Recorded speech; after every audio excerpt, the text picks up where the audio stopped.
Imagina vivir en una época donde leer un libro podía ser considerado un acto peligroso. Así era la España borbónica del siglo XVIII, cuando la monarquía temía que las ideas ilustradas pusieran en jaque su poder. ¿Por qué tanto miedo a la palabra escrita? Hoy te contamos cómo la represión literaria se convirtió en una herramienta clave para controlar el pensamiento.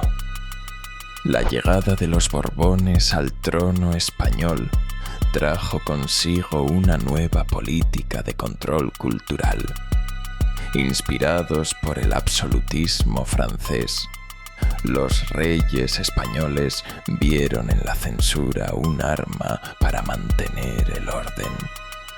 Las imprentas, antes centros de creatividad, pasaron a estar bajo vigilancia constante. Cada libro debía ser revisado y aprobado antes de ver la luz. La libertad de expresión se convirtió en un lujo prohibido. La censura no solo afectaba a los autores españoles.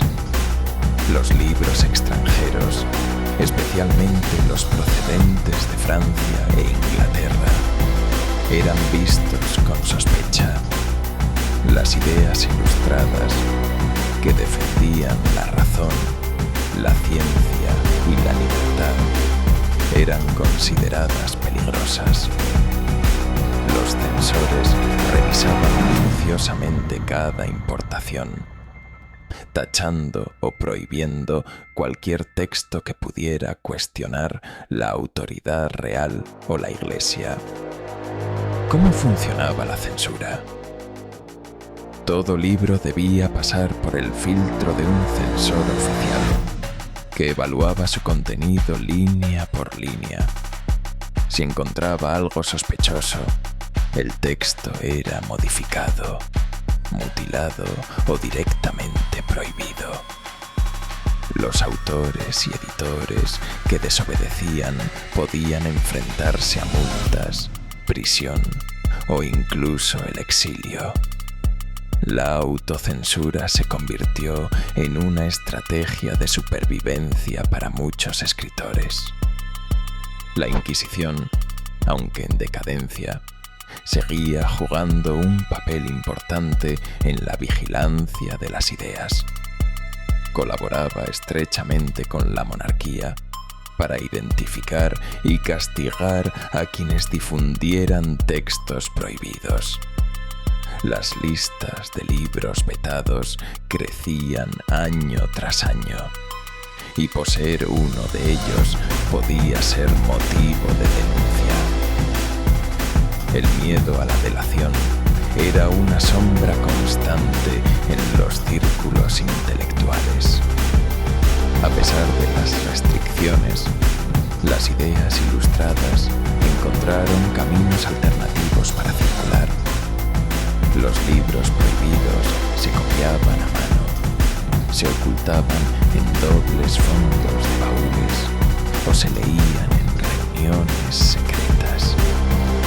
Los salones literarios y tertulias se convirtieron en espacios de resistencia intelectual, donde se debatían las nuevas ideas lejos de la mirada de los censores.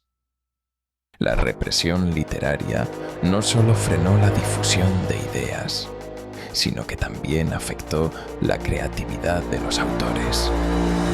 Muchos escritores recurrieron a la alegoría, la sátira o el anonimato para sortear la censura. Los textos se llenaron de dobles sentidos y mensajes ocultos, desafiando la inteligencia de los lectores para descifrar lo que no podía decirse abiertamente. El control de la imprenta fue tan estricto que solo unas pocas ciudades tenían permiso para imprimir libros: Madrid, Sevilla y Salamanca.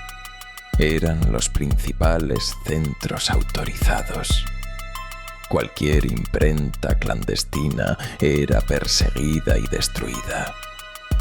Este monopolio dificultó la circulación de ideas y concentró el poder cultural en manos de unos pocos privilegiados.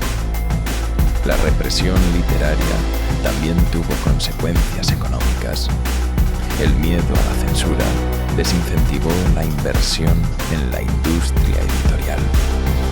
Muchos libreros y editores optaron por dedicarse a otros negocios menos arriesgados.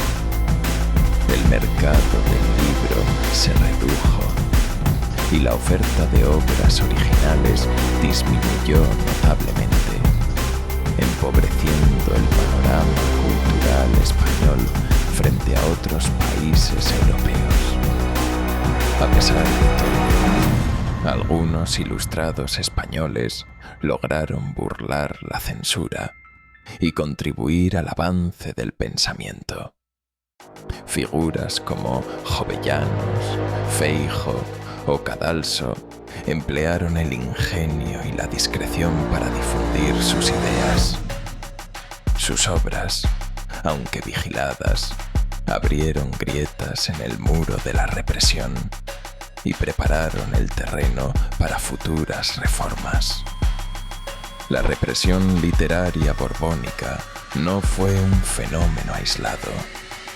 En toda Europa, los gobiernos absolutistas temían el poder de la palabra escrita. Sin embargo, en España, la combinación de censura estatal e inquisitorial creó un clima especialmente asfixiante. Esta doble vigilancia dificultó aún más la modernización cultural y el acceso a las ideas ilustradas. El impacto de la represión se sintió durante generaciones. Muchos jóvenes creadores crecieron en un ambiente de miedo y autocensura, lo que limitó su capacidad para innovar. La falta de debate público y de acceso a nuevas ideas retrasó el desarrollo científico, filosófico y literario del país, dejando una huella profunda en la historia cultural española. Sin embargo, la represión también generó una cultura de resistencia. Los lectores y escritores aprendieron a leer entre líneas, a buscar el significado oculto tras las palabras. Esta habilidad para descifrar mensajes velados se convirtió en una seña de identidad intelectual y preparó a la sociedad para los cambios que llegarían con el siglo XIX. La represión literaria borbónica nos recuerda el poder transformador de las ideas y la importancia de la libertad de expresión. Aunque los intentos de controlar el pensamiento pueden retrasar el progreso, nunca logran apagar del todo la curiosidad y el deseo de saber. La historia de esta época es también la historia de quienes se atrevieron a pensar por sí mismos. Hoy, mirar atrás nos ayuda a valorar los derechos y libertades que disfrutamos. La censura sigue existiendo en muchas formas, pero la historia de la represión borbónica nos enseña a defender el acceso libre al conocimiento. Cada libro, cada idea compartida, es un pequeño acto de resistencia frente a la ignorancia y el miedo. ¿Te imaginas cómo habría cambiado la historia si las ideas ilustradas hubieran circulado libremente en España? Quizá la ciencia, la educación y la política habrían avanzado mucho más rápido. La represión literaria nos invita a reflexionar sobre el valor de la palabra y el peligro de los muros que intentan frenarla. En resumen, la represión literaria borbónica fue un capítulo oscuro pero revelador de nuestra historia. Nos muestra cómo el miedo al cambio puede llevar a limitar la creatividad y el pensamiento crítico. Pero también nos enseña que incluso en los tiempos más difíciles, las ideas encuentran la forma de sobrevivir y transformar el mundo.